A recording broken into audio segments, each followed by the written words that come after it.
still on Friday, and I am with Phantom C. Hello. Hi. So, have you played yet? Or Yeah, we played 3 Yeah. o'clock. Yeah. yeah, how was it? It was good. It's fun.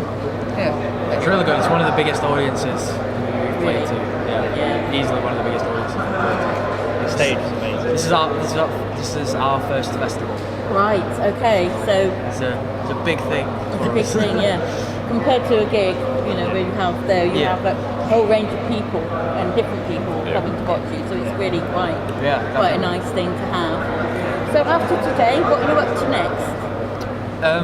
Mostly we're going to be focusing on recording our album, Yep.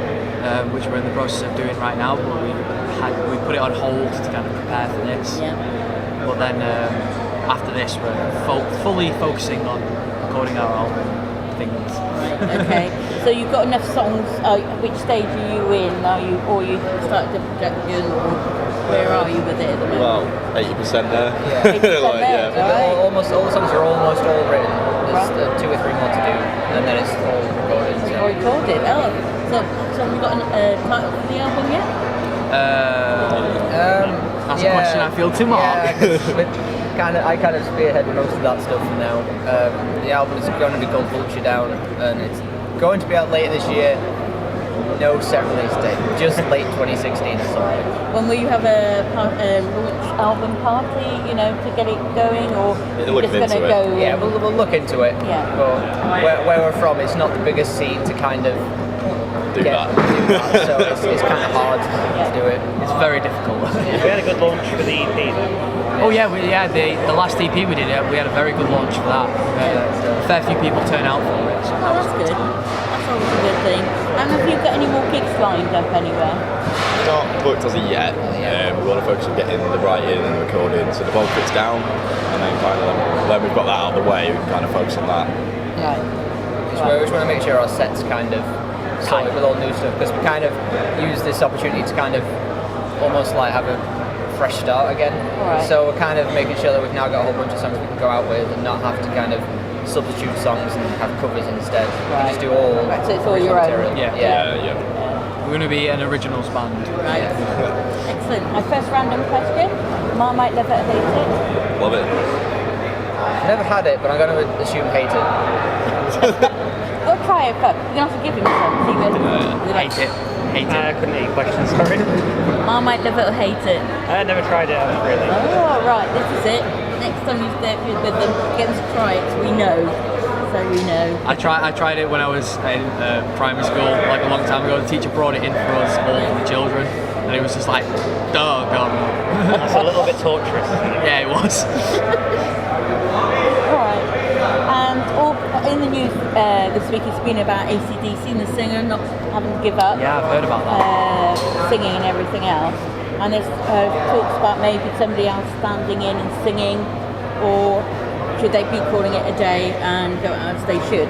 Have you any thoughts about what should be? Well, as far as I'm aware, there's talk about bringing back the original singer. Dave Evans. Yeah, there's talk of him coming back. So I wouldn't be against that because he is an original member of AC/DC. It's just whether or not he can pull it off. I'd like to see Brian stay. He seems fine enough, to be honest, and just give him a bit of a break.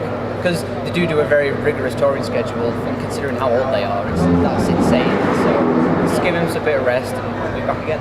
Like they tour pretty much throughout the year, like every year.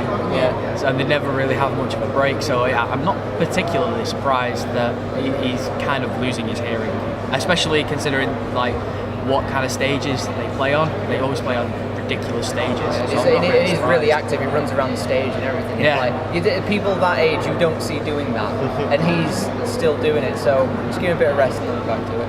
Right. But if someone, you said about Dave Evans, who else do you think could stand in and maybe? The singer from Airborne.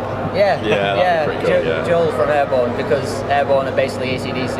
A bit faster. They're faster. They're Australian AC/DC. And actually Australian. And younger version. Yeah, they are basically them. So if there is anyone, it's got to be Joel from Airborne. And And the other thing in the news this week was Daniel Craig is not going to be James Bond. So they'll be looking for a new James Bond. Who in the band could be the new James Bond? Me. There's any of them. Right, okay. Of course, being James Bond, he always has a villain that he has to play against. So who in the band would make a good villain? Kyle. Kyle, definitely, I knew yeah. that was coming. I've got Mark, to be honest. Yeah, I'm pretty. Kyle. And then Kyle's the henchman. Kyle. Yeah. Oh, hello. Thanks for that. So in that case, this is your audition. Oh I God. want you to say a dry martini, shaken, not stirred, in your best sort of James Bond voice. As in impersonating. No, one of them, how you or- think you should be if you were James Bond. Right. Okay. How would you say it? Vodka martini, shaken, not stirred. Ooh, not bad. And as you're the villain, you have to say, "We meet again, Mr. Bond." I thought you were going to ask me to just choke slam him or something. Well, I can try, I guess. We meet again, Mr. Bond. Ah, interesting. He has that articulate flair to it. Right. Thank you. So, my other last sort of random question for you.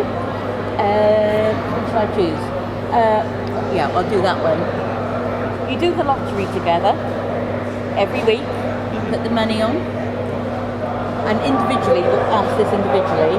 When the rest of the band come in and they say, "We've won the lottery," but you've forgotten to put the money on the ticket. So they think you've won money and you haven't put the money on the ticket. So what would you do if the band ran in and said, "You've won," and you hadn't put the money on the lottery? My initial response would be like overjoyed because money and stuff, because money makes happiness. But That was a bold statement. I would be excited, but I wouldn't be bothered because it wasn't mine in the first place. So I haven't gained anything by not winning it. I'd never had it to begin with. So I'll just leave it there. I'll be disappointed, but if the money was never there anyway. if it was me and I thought I'd won the lottery, I'd spend it on things either for band, probably like decent recording, Yeah. decent drums and stuff like that. Yeah. And then I'd be very much heartbroken, very much heartbroken. As long as you don't go and buy it first, No. and then find out you don't have the Put a money. deposit down on a brand new drum kit. Probably just wasting Costa, to be honest. Put a deposit down that I don't have. I don't think I'd be disappointed, but I think my family might be, because my share would probably go on buying them houses and stuff. You want to move out?